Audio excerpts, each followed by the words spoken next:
ఎప్పుడూ కలివిడిగా ఉంటూ ఆహారం కోసం అడవికి వెళ్ళే మేకల మంద నుండి ఒక మేక తప్పిపోయింది. మేక తప్పిపోవడంతో మిగతా మేకలు ఆ మేక కోసం వెతకడం ప్రారంభించాయి. ఈ క్రమంలో తప్పిపోయిన మేక ఒక కొండ గుహ కనబడేసరికి లోపలికి పోయి నిద్రపోయింది. కొంతసేపటికి ఆ గుహలో నివసించే పులి తన నివాస స్థలానికి వచ్చి తన గుహలో పడుకున్న జంతువును చూసింది. చీకట్లో మేక కళ్ళు మిలమిలా మెరుస్తున్నాయి. పెద్ద గడ్డము, వాటి కొమ్ములు ఉన్న ఆ జంతువును చూడగానే పులికి కొంత భయమేసింది.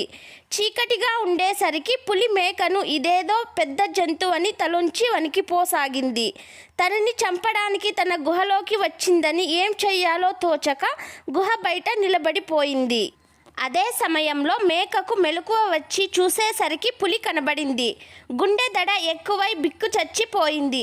అయితే పులి చీకట్లో తనను చూసి వేరే ఏదో జంతువని భ్రమపడి భయపడుతుందని గ్రహించి తన భయాన్ని వ్యక్తం చేయకుండా ప్రాణాలను గుప్పెట్లో పెట్టుకుని గుహలోనే ఉండిపోయింది. పులి బారి నుండి ఎలా తప్పించుకోవాలా అని ఆలోచిస్తూ ఉండిపోయింది. తెల్లవారుతుండగా మేక ధైర్యం కూడగట్టుకుని గుహ ముందుకు వచ్చి ఎవరు నీవు అని గద్దించేసరికి పులి బిక్కి చచ్చిపోయింది. గంభీర స్వరంతో తనను ప్రశ్నిస్తుంది. తనకంటే బలమైన జంతువు అని రాత్రి తనని చూసి ఇంకా వెళ్లకుండా ఇక్కడే ఉన్నందుకు ఏమైనా చేస్తుందేమోనని గడగడ వణికిపోతూ నేను పులిరాజును అని భయంతో జవాబు చెప్పింది. అలాగే భయంతో వణికిపోతున్న మేక కూడా గంభీర్యాన్ని ప్రదర్శిస్తూ ఓహో నీవేనా పులిరాజువి, నా అదృష్టం పండింది. వెదకపోయిన తీగ కాలికి తగిలినట్లు నీ కొరకు నేను వెతుకుతున్నాను.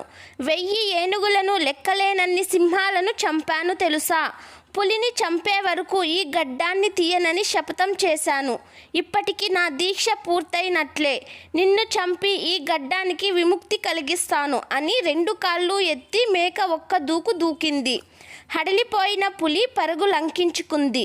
బ్రతుకు జీవుడా అంటూ మేక ప్రాణరక్షణ కోసం అక్కడి నుండి వెళ్ళిపోయింది.